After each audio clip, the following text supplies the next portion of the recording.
Hi, welcome back to my channel. It's Pyre Kearley. So I've been doing this series for a while, but I'm gonna turn necklaces I found on Pinterest into characters. So the first one today was these two lace necklaces that I found. And so each of these characters are going to be a villain, which I thought was like a good way to kind of not just say like character design, but actually go with like a theme. So for this, I kind of went with Gothic Widow Vampire because she has a veil, and I tried to look up a lot of references for like lace. I really love how her sleeves turned out. Basically, I think that she's like a very classical villain. She's very Phantom of the Opera, as one of my friends said. With the initial sketches, I really tried to make this way more detailed. I put in a lot of like the lace detailing that's on the necklaces themselves, and I tried to incorporate that in her collar, in like her breast area, and also like on her sleeves. And I think that gives character design like so much more depth is like when they have personalized patterns to them. So I try to do that with every single character. And most of this is just to practice my like design ability, and I think I'm getting better. But her silhouette is kind of like when vampires, like their capes, like go all the way down, kind of like Morticia's dress in the Addams Family. So I imagine her dress kind of just like sticks to the floor and drags behind her. And then like all these jewels and all of this like intricate like detailing and lace and beads kind of makes the impression that like she doesn't move a lot on her own. Like she kind of just glides places. And I thought that could be really menacing.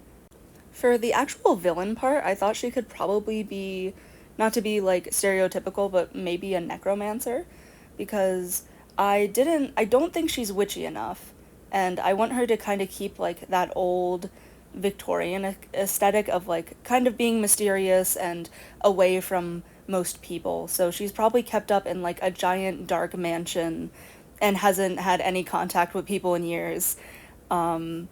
Her colors were, I think, the easiest because I had like, again, for most of these videos, I usually have a very like design in mind for the first one always. Also, I love, so the gold and the red lip actually contrast really well, and it's primarily because my friend said the Phantom of the Opera thing that got me to do that. Now, the next one. The next one is, it's like way more kind of childish. Um, I really love the main star jewel because it looks very like kind of like soap and kind of like a bubble. So that was my theme for like the entire design. Her colors were way harder because I feel like I had an idea in my mind, but it was hard to like convey them down. But you'll see that later. But I knew I wanted her to have like the star puffs in her hair, and I wanted her to be kind of clown themed. So she's very silly and very like kind of like evil, silly magical girl, honestly.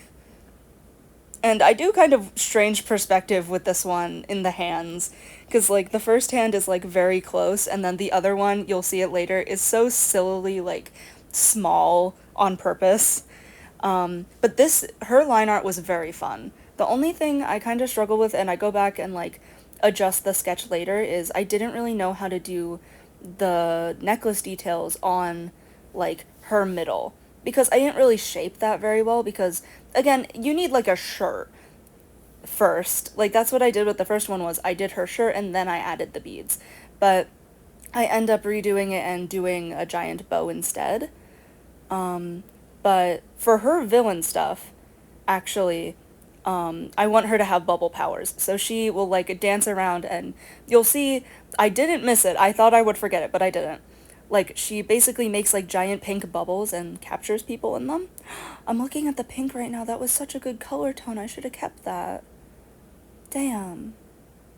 Okay, live and learn. But basically, she captures people with bubbles, and I know she's probably like a more childish villain.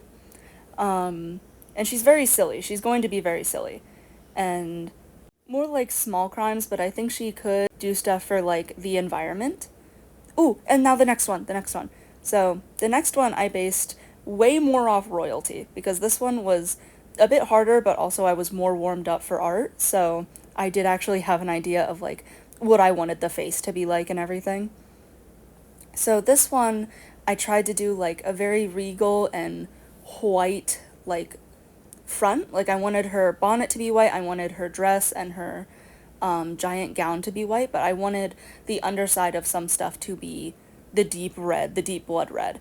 And so I also, like, looked a bit into characters with, like, blood powers, because I thought, like, she could have blood powers, but then I think I actually, instead, I kind of thought of her being like a giant inventor and just like being very posh, like sending automatons after people and everything. But she like looks so like historical. So if you have any ideas, please comment them because I love these character designs. But the red really stuck out to me as like I need to keep it like hidden because I didn't really know at first how to like put it in the design without it being too much. So that's why I did primarily like white. I eventually changed like the skirt to a white again to reinforce that. And the top like apron thing, I tried to make it so it looks like a heart. Oh, this one. This one's my favorite. He is so pretty. He's just a little sun villain. I was very warmed up in my art zone at this point, so it was very very easy for me to do. But the colors I almost got immediately because I just did the sun character in the last video. But he was so fun. I know he's going to be chaotic. He floats around on his little cloud, and I eventually add the jewels later. But he's just like flamboyant, fancy Apollo guy who is just really, really narcissistic and annoying. And probably blinds people with his smile. Thank you so much for getting this far, and don't forget to like and subscribe if you want to see more content. Also, don't forget to give them names because they look really pretty and I don't know what to call them. But thank you so much for getting this far. And comment a butterfly emoji if you did.